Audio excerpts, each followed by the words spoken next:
Hey guys, it's Alicia Brown, the Joy Guru, also the CEO of Fruition Publishing Concierge Services. And I just wanted to come by today for a quick dose of inspiration. In my meditation time this morning, I was starting with scriptures. And of course, I started with Genesis chapter 1. And it was like the first 2 to 3 verses. There was so much meat in it that I abruptly stopped and couldn't go further. And I thought it was a lesson on separation that was so important to share because it's also a lesson that we're continuing on in week 2 for the Reignite Your Flame Within program, that 30-day laser coaching and focus program. Last week, we were talking about identifying the roots of things that are holding us back. This week, I want to address, now that we know some of those roots, separation. Separation. What do you think of when you hear the word separation? Because so often it has a negative connotation. You know, you hear that word separation, we can think about a job loss, we can think about divorce or a breakup, death, or even surgery. You think about when they make the incision, there's certain things that have to be separated, even the tearing of the skin before things are made well or put back together or restored. So separation, a lot of times for us, has a negative connotation. Some of us live our life a certain way to avoid separation. However, if you read Genesis chapter 1 and those first 3 verses, there's just some juicy nuggets I want to share with you. And if you don't remember this all, it's okay, because I will write a blog post on it with these key points. So stay tuned to the Joy Guru page, thejoyguru.net, because my blog area will have that probably in about 24 hours. But anyway, since the beginning of time, separation has been instrumental in the creation of all things. You may have never looked at it like this, but after I share this with you, you absolutely will. You may even start welcoming separation. Here's why. Genesis chapter 1, the first thing that God did was he created heaven and earth. It tells you that in verse 1. But immediately following that, verse 2 tells you, and the earth was without form and void, and darkness was upon the face of the deep. And the Spirit of God moved upon the face of the waters. So I want you to catch this and how it applies to our everyday life, especially our dreams and visions. Earth existed, but it was without form. It was void. In common terms, that means from a surface view. From a surface view. There was no defined seas, oceans, lakes, or rivers, and neither was there any discernible land masses. So it didn't look like much of anything. Some of y'all are catching this already.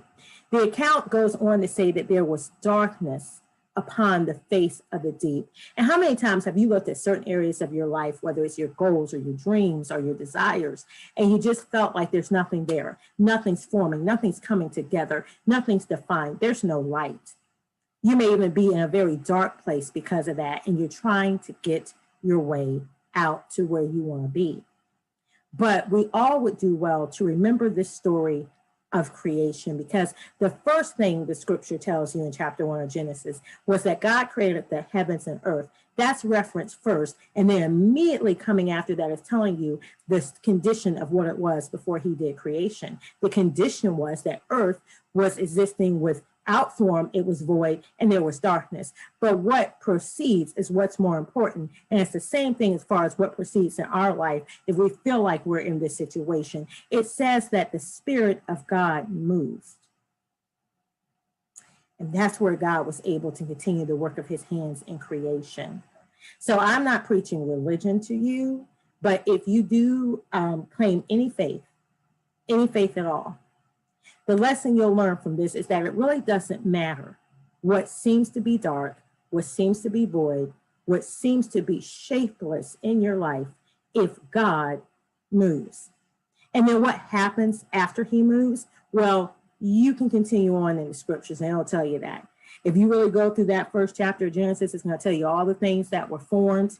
Everything that we enjoy today are able to do is because of the creation story. But it came from a place where it appeared to be nothing, from that outside view, from that initial view, from what the eye could see. It appeared there was nothing. It appeared to be dark. So I just wanted to come by with that quick motivation to encourage you today that everything from clarity to creation cannot exist first without separation. So sometime in those dark hours where it feels like everybody's leaving, or, everything was cool until I made this move and now people don't seem to support me, or, I just had everything together till I went to this level and now I feel confused and lost. Perhaps that separation is necessary in order for you to gain your clarity. So don't look at separation from this point forward as something negative, because it doesn't matter what it looked like. If God actually moves, the Bible talks about in Romans 4:17 that we should call those things that are not as though they were. And if you really read verses 16 through 18, it was unto death. So God is like the master of taking things that appear to be dead and giving them life. So what you need to do is call those things in your life that you desire, and it seems like they're dark, it seems like it's void, it seems like it's not going to happen. You need to call those things that are not as though they were. And you need to understand that sometimes there has to be a separation process in order for certain things to be birthed. So that's my lovely few moments with you today, give you some information, giving you some inspiration, but more importantly, giving you thoughts of transformation.